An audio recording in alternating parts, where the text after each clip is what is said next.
everyone. My name is Greg Pang with Legal Cut Pro, and I'm here with Sharlene Millang, filmmaker and director and executive director and founder of the Edmonton Short Film Festival. Sharlene, tell us a little bit more about yourself other than what I just mentioned.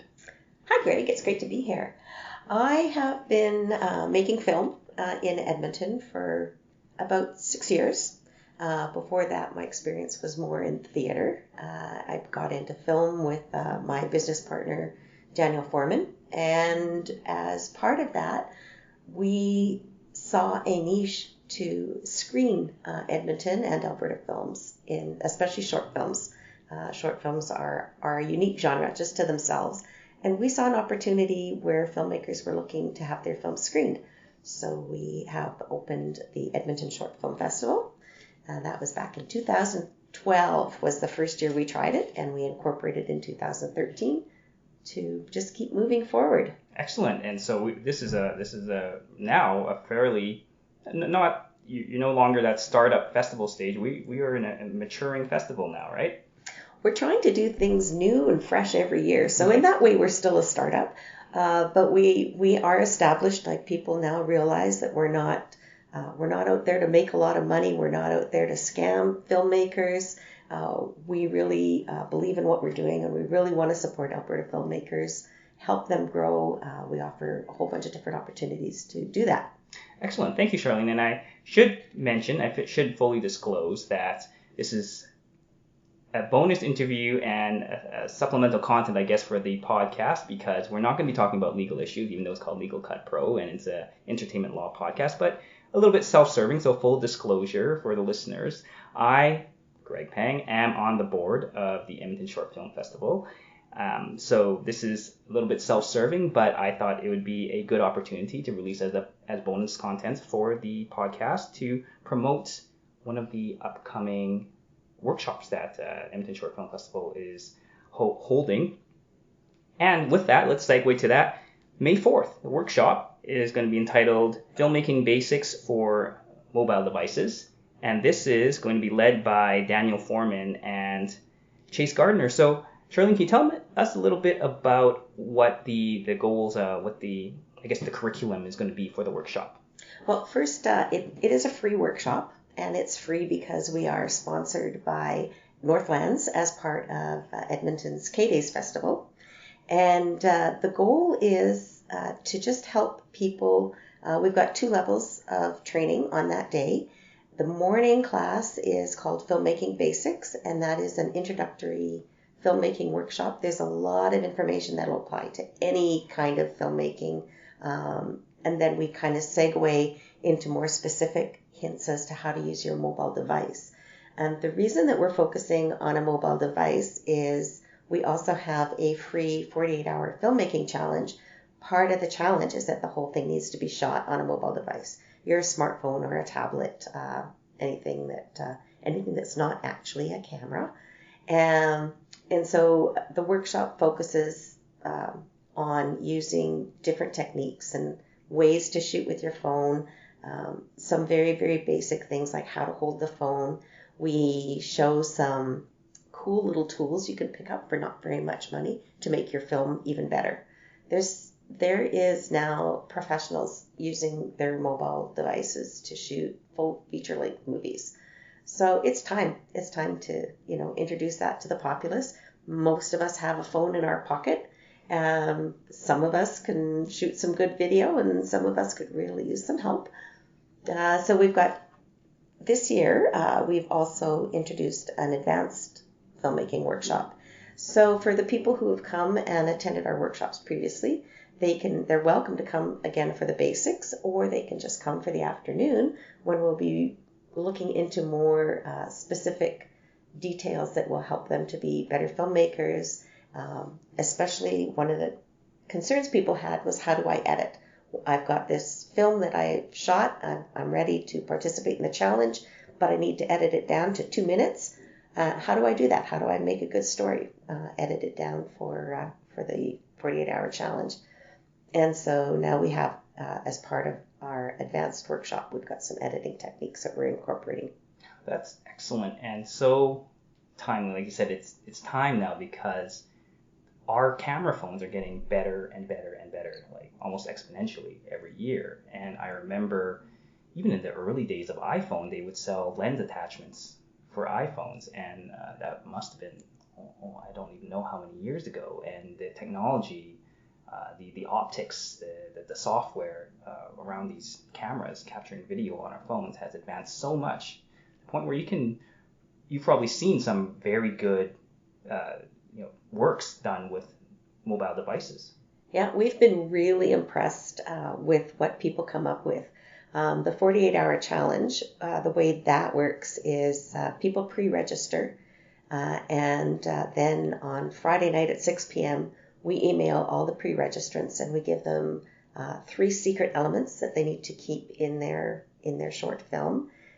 They have to have, there will be something that the actors have to touch, there will be something that we have to hear, and there will be some kind of a prop that we need to see somewhere, so that just to prevent people from cheating. Yes. And it has been incredible to see what people come up with, and it's a lot of fun.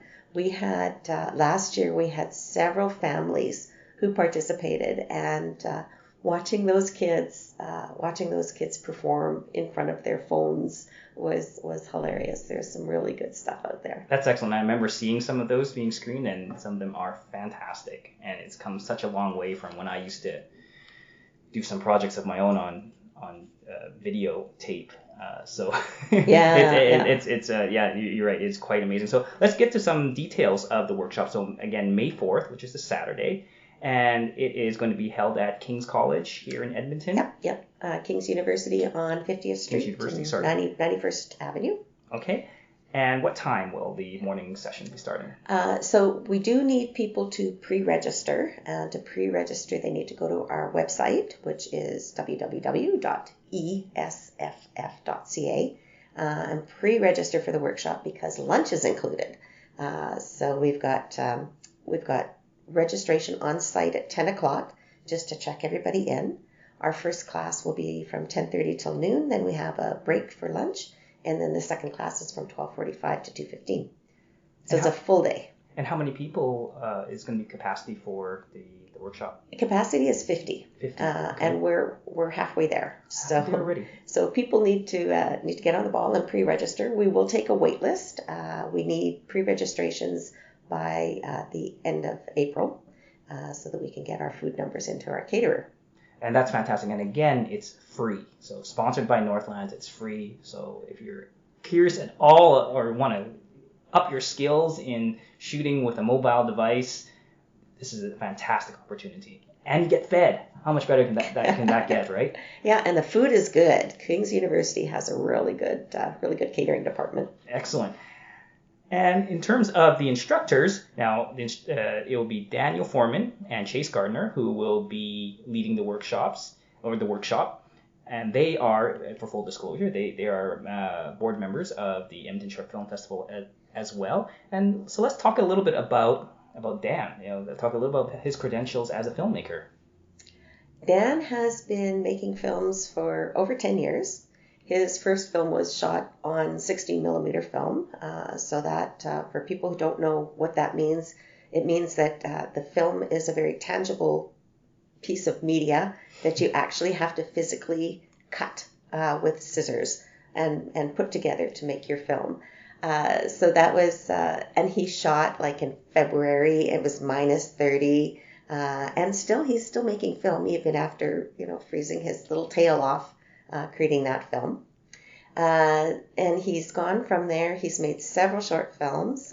Recently he's won awards for a lot of his Indigenous storytelling that he's been doing with animations down in, we were just in New York celebrating one of the films that was screened at the Smithsonian Institute.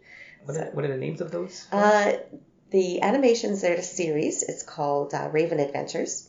And you can find them on our website, which is legendarymyths.ca or ravenadventures.ca. You'll find us either way. So we have a series of animations that are very short, and they open with live action and then go into going to a storytelling. The one that we had screened at the Smithsonian was called Raven and the Dogfish Woman, and the other film that's won several awards is Raven Goes Fishing. Excellent. And I know I've seen a number of those, and they are very, very good.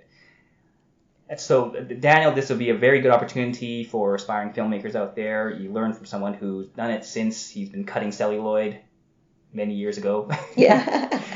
So that fantastic opportunity to learn from Dan. How about Chase? Let's talk a little bit about Chase's experience. Chase is a cinematographer. He has been working, he works full-time in cinematography. He also owns Edmonton Production Rentals, where he's got every piece of equipment you could ever need to make your film. He travels between Edmonton, Calgary, Vancouver, working on film sets. He's a super talented young man. We've been working with him for about 6 years, off and on in different projects. He, in addition to being a cinematographer, he's also dabbled in editing. Not his favorite thing to do, but he's good at it. But mostly, cinematography, lighting, the technical aspects. Great guy to have on set. He's so smart. I remember an age ago I used to do a little bit of editing myself, and I have to agree with Jason. I do not like editing. It's my least favorite part of filmmaking is editing. And so kudos to people who can sit there and watch the same thing over and over and over again. Move it around. Right. Yes, exactly. It just drove me absolutely crazy. So that's excellent. So again, May 4th, sign up for the workshop at ESFF.ca. And again, it's free, sponsored by Northlands. And you learn some skills from some very, very qualified, experienced individuals that teach you how to shoot on your mobile device and make it not look like you shot it on a mobile device, right? Exactly. Okay, excellent. So with that, or is there anything else you want to talk about the workshop before we move on? I think we've covered the workshop, yeah. Okay. Yeah. Oh, the films, by the way, that are finished, the ones that actually get finished and meet all the criteria of the 48-hour challenge, they will be screened at Northlands on Sunday, July 28th. We've got a full day of screening of those films, so you can come out and see them. If you're not shooting, you can come out and watch and enjoy.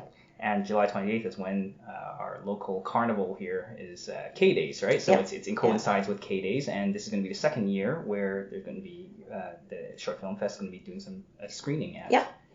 And people who are just interested in seeing the films that come out of the 48-hour challenge, they'll all be posted on our website after the films have been uploaded. Excellent. And same place, people can find more information about the 48-hour challenge at ESFF.ca? Correct. Excellent. So with this interview would not be complete without talking at least a little bit about the Short Film Festival's main event. And that is the Short Film Festival, which happens in October 19th and 20th of this year. Submissions, the Short Film Festival is open for submissions starting May 1st. Is that correct? It is. And we have decided that Film Freeway is an absolute wonderful platform. And so this year we are exclusively accepting our film submissions through Film Freeway. So if you have a short film that's anything up to 15 minutes long, and you are an Alberta filmmaker, then your film will be considered for screening at the Red Carpet Gala on October 19th. That's our big event. And due to popular demand and a lot of interest in the festival, we have extended to add another day, and we're calling it the ESFF Long Shorts. So that would be short films that are from 15 minutes to 60 minutes. And for that category, we are accepting international films. So all genres. We are not a premier festival. We are happy to take your films that you created 5 years ago, 10 years ago, something that's on your shelf that you just want to see if it will be screened again. There's some really amazing work out there that never, ever saw the light of day. And we encourage people to send that in to us and let us consider it for screening. And again, they're going to be submitted by way of Film Freeway, which is an online service. Yep. Just look for Edmonton Short Film Festival when you go to Film Freeway. And the early bird submissions end on June 30th, and the final submission deadline is August 25th. Excellent. That's great to know. I don't think I've ever told you this, I ran a film festival at the University of Alberta when I was in undergrad. And the way we took submissions back then was, of course, physical tape. We said you have to send your submission VHS, and it has to be able to be played. I forget, not Region 1, that's DVD, but the equivalent of that on a North American VHS player. So we've come a long way. Film Freeway is miles, light years ahead of that. Of course, they can find out more about the criteria for submission at ESFF.ca. Anything else you want to say about the Short Film Festival? Just that it's growing every year. We're just having so much fun. The gala event and the long shorts program will be both at the Orange Hub, which is the former MacEwan campus on the West End. It used to be called the John L. Haar Theatre for people who've been around for a while. And it's a lovely venue, and we pride ourselves on making it a lot of fun. We have 360 VR films being screened on headsets starting at 5 o'clock that day. Then at 7 o'clock we have our film screening. We have live music during the intermission. We have free hors d'oeuvres. We got free popcorn on all the time, and just a lot of fun. And I remember I've attended in the last 2 years, and they are a lot of fun. Absolutely agreed. Again, visit esff.ca for submission criteria and where to submit your film if you want to take part in that by being as a filmmaker, or you can just come to the gala if you're here in Edmonton or going to come to Edmonton. And again, that's on October 19th and 20th of this year, and on the 19th it will be the VIP gala, the red carpet gala, and on the 20th it will be the long shorts screenings. And there is so much more that I would like to talk about, but I don't think we can talk about that yet. We have a lot of exciting things planned for the Edmonton Short Film Festival, and I'm very honored and proud to be part of the organization. So thank you very much, Sharlene. But before we wrap it up, can you let everyone know where they might be able to find you on social media or whatnot? Oh, we're like a rash. We're everywhere. We have a fantastic social media coordinator. So if you just put Edmonton Short Film Festival into your Google search, you will find us on Facebook, on Twitter, on Instagram. She's trying to push us into Snapchat, so we'll be there soon too. And Sharlene Millang and Daniel Foreman, we're both avid Facebook users, so you'll find us there too if you want to connect with us directly. Excellent. Thank you very much for your time, Sharlene, and we'll see you at the festival events. It's a pleasure, you bet.